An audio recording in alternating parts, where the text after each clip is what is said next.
নমস্কার, welcome to power of রোজা YouTube channel. দেখো, আমরা পড়াশুনো সবাই করি, কিন্তু পড়াশুনো করে সবাই মনে রাখতে পারি কয়জন? পড়াশুনো মনে রাখার কয়েকটা ট্রিক্স আছে। সেই ট্রিকগুলো আজকে আমি তোমাদের সঙ্গে আলোচনা করব। প্রথম ট্রিকটি হচ্ছে আগ্রহ নিয়ে খালি মাথায় পড়তে বসতে হবে। তার মানেটা কি? কারণ আমি যে পড়তে বসবো, জোর করে পড়তে বসলে কোনোদিন পড়াশোনা হবে না। পড়তে বসার আগে আমাকে নিজে নিজে মেন্টালি একটা প্রিপারেশন নিতে হবে। আর মাথার মধ্যে যখন আমি পড়াশুনো করব, তখন নানান ধরনের চিন্তাভাবনা ঘুরলে চলবে না। শুধুমাত্র যেই পড়াশোনাটার জন্য আমি উদ্দেশ্য নিয়ে বসেছি, সেই পড়াশোনাটাকে নিয়ে আমাকে ভাবতে হবে। তাহলে প্রথম পয়েন্টটা কী হয়েছে? আগ্রহ নিয়ে খালি মাথায় পড়তে বসতে হবে। তারপরে কি বলেছে? পার্ট পার্ট করে পড়তে হবে। আমাদের যে কোনো জিনিস আমরা যদি গভর্নমেন্ট এক্সামের জন্য প্রিপারেশন নিই, তখন কি হয়, আমাদের সিলেবাস অনেক বড় হয়ে যায়। সেখানে সিলেবাস দেখলে আমাদের নিজের মনের মধ্যে ভয় চলে আসে। এই জন্যে অত বড় সিলেবাস নিয়ে কখনো ভাবার দরকার নেই। পার্ট পার্ট করে, যদি ধরুন আজকে আমরা পার্সেন্টেজ করলাম ম্যাথে, পার্সেন্টেজটা শুধুমাত্র পার্সেন্টেজটা নিয়ে আমি ভাববো। শুধুমাত্র পার্সেন্টেজে যে যে কনসেপ্টগুলো আমার দরকার, সেই কনসেপ্টগুলো ক্লিয়ার করব, তারপরে আমি সলিউশনের দিকে এগোবো। সবার আগে প্রথমে দরকার হচ্ছে কনসেপ্টটাকে ক্লিয়ার করা। কনসেপ্ট ক্লিয়ার হয়ে গেলে পরে সলিউশন আপনি অটোমেটিক্যালি হয়ে যাবে। তাহলে কি বলেছে? পার্ট পার্ট করে পড়বো। যদি আমি বায়োলজি পড়তে বসি, প্রথমে আমি শুরু করলাম সেল।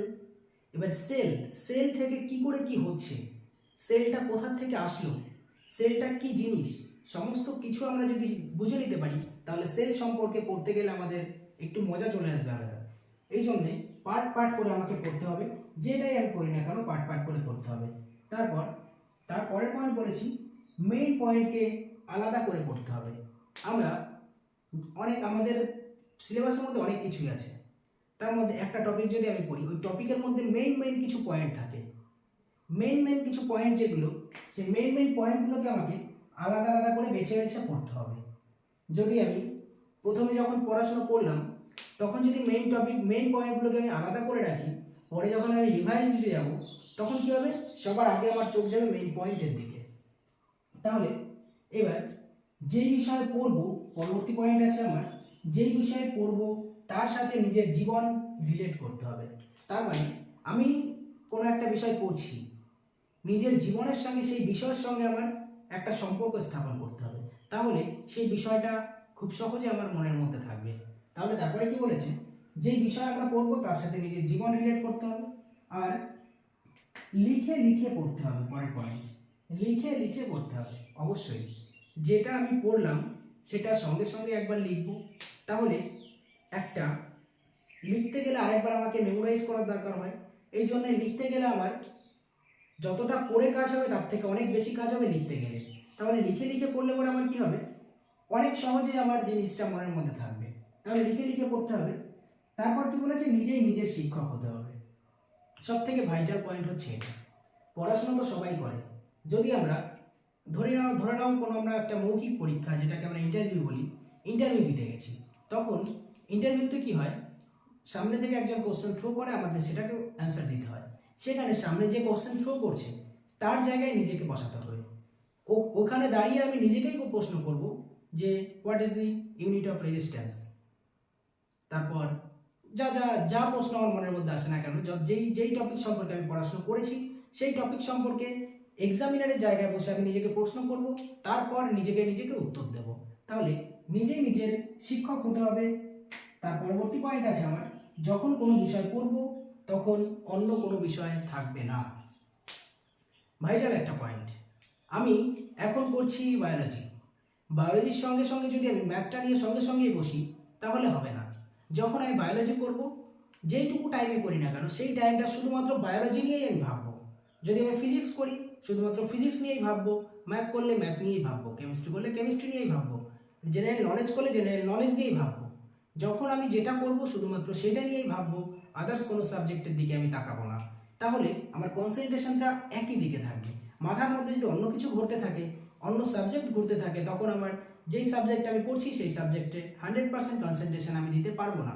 এই জন্যে যখন কোনো বিষয় পড়ব তখন অন্য বিষয় সামনে থাকবে না। তারপর পড়ার সময় মার্কার বা হাইলাইটার ব্যবহার করব। এখানে একটা ভালো জিনিস, আমি একটু আগে কি বললাম, যখন পড়ব তখন মেইন টপিকগুলো আলাদা করে পড়তে হবে বা আলাদা করে রাখতে হবে।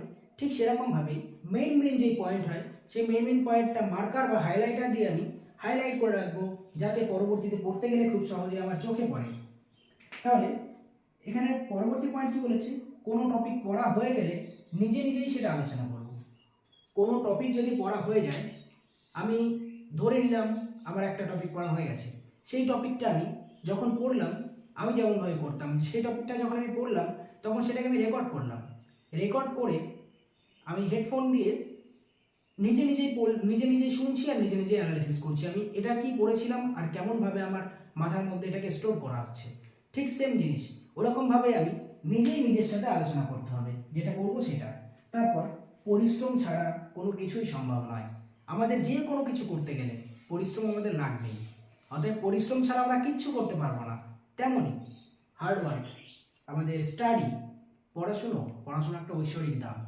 ভগবান মানে আমাদের বিদ্যার দেবী সরস্বতী যদি ইচ্ছে না করেন তবে কারো দ্বারা পড়াশোনা সম্ভব না। এবার ভগবান মানে বিদ্যার দেবী সরস্বতী ইচ্ছেটা করে কখন? ইচ্ছেটা তখনই করে যখন দেখে যে ওর প্রতি সেই চেষ্টাটা আছে, মানে ওর পড়াশোনার প্রতি সেই আগ্রহটা আছে। যদি সেই আগ্রহটা কেউ দেখাতে পারে তবেই বিদ্যার দেবী তাকে সহায়তা করতে এগিয়ে আসে, তাছাড়া সম্ভব নয়।